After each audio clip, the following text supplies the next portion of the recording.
بسم اللہ الرحمن الرحیم۔ السلام علیکم ورحمۃ اللہ وبرکاتہ۔ آپ صلی اللہ علیہ وآلہ وسلم کے دنیا سے ظاہری پردہ کرنے کے بعد اس امت میں سب سے زیادہ افضل کون ہے، اور جو اس کا منکر ہے اس کے بارے میں کیا حکم ہے؟ تمام صحابہ کرام اور تابعین اعظام رضی اللہ تعالیٰ عنہم اجمعین کا اس بات پر اجماع ہے کہ انبیاء کرام علیہ الصلاۃ والسلام کے بعد تمام مخلوق میں افضل حضرت سیدنا ابو بکر صدیق رضی اللہ تعالیٰ عنہ، پھر حضرت سیدنا عمر فاروق رضی اللہ تعالیٰ عنہ ہے، اور یہی عقیدہ مسلک حق اہل سنت و جماعت کا ہے، اور اس عقیدے پر بکثرت احادیث نبویہ، اثار صحابہ و اقوال ائمہ، بلکہ خود حضرت مولا علی رضی اللہ تعالیٰ عنہ کا فرمان عالی شان موجود ہے، اور جمہور اہل سنت کے نزدیک حضرت عثمان رضی اللہ تعالیٰ عنہ بھی حضرت مولا علی رضی اللہ تعالیٰ عنہ سے افضل ہیں۔ جو شخص مولا مشکل کشا حضرت علی کرم اللہ تعالیٰ وجہہ الکریم کو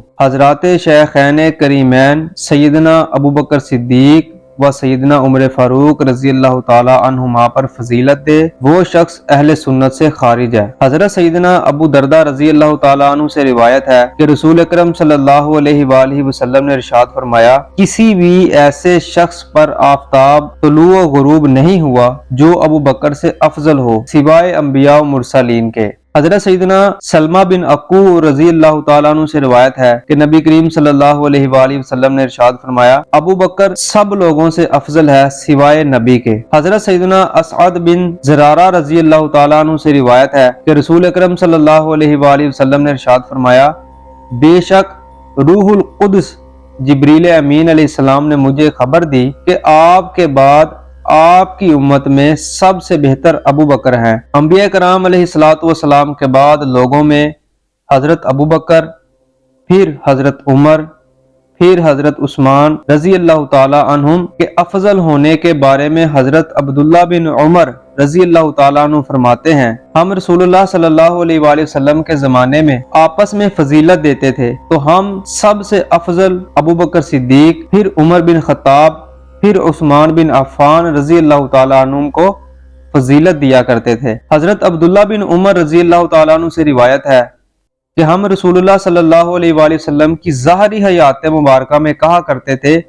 کہ نبی پاک صلی اللہ علیہ وآلہ وسلم کے بعد اس امت میں حضرت ابو بکر، پھر حضرت عمر، پھر حضرت عثمان رضی اللہ تعالیٰ عنہم اجمعین افضل ہیں۔ بس یہ بات رسول اللہ صلی اللہ علیہ وآلہ وسلم سنتے اور آپ انکار نہ فرماتے۔ حضرت علی رضی اللہ تعالیٰ عنہ کے صاحبزادے محمد بن حنفیہ کا بیان ہے، فرماتے ہیں، میں نے اپنے والد حضرت علی رضی اللہ تعالیٰ عنہ سے پوچھا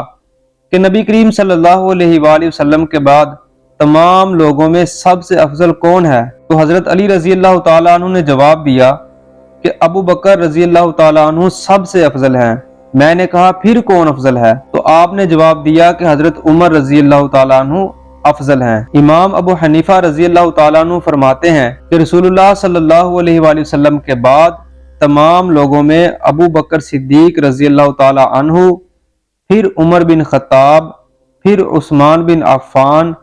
پھر علی بن ابی طالب رضوان اللہ تعالی علیہم اجمعین افضل ہیں۔ امام احمد بن محمد خطیب رحمۃ اللہ علیہ فرماتے ہیں، انبیاء کرام علیہ الصلوۃ والسلام کے بعد ابو بکر صدیق رضی اللہ تعالیٰ عنہ افضل ہیں۔ امام شافعی وغیرہ نے اس مسئلہ پر صحابہ کرام اور تابعین کا اجماع نقل کیا۔ علامہ علی قاری رحمۃ اللہ علیہ فرماتے ہیں، حضرت ابو بکر اور عمر رضی اللہ تعالیٰ عنہما کا افضل ہونا اہل سنت کے درمیان متفق ہے، اور یہی ترتیب حضرت عثمان حضرت علی سے افضل ہیں۔ عثمان و علی رضی اللہ تعالیٰ عنہما کے درمیان ہے، اس موقف کے مطابق جس پر جمہور اہل سنت ہیں، اور صحیح وہی ہے جس پر جمہور اہل سنت ہیں۔ حضرت مولا علی رضی اللہ تعالیٰ عنہ کو صدیق اکبر رضی اللہ تعالیٰ عنہ پر فضیلت دینے والے شخص کے بدعتی ہونے کے بارے میں لکھا ہے کہ اگر کوئی شخص حضرت علی کرم اللہ تعالیٰ وجہہ الکریم کو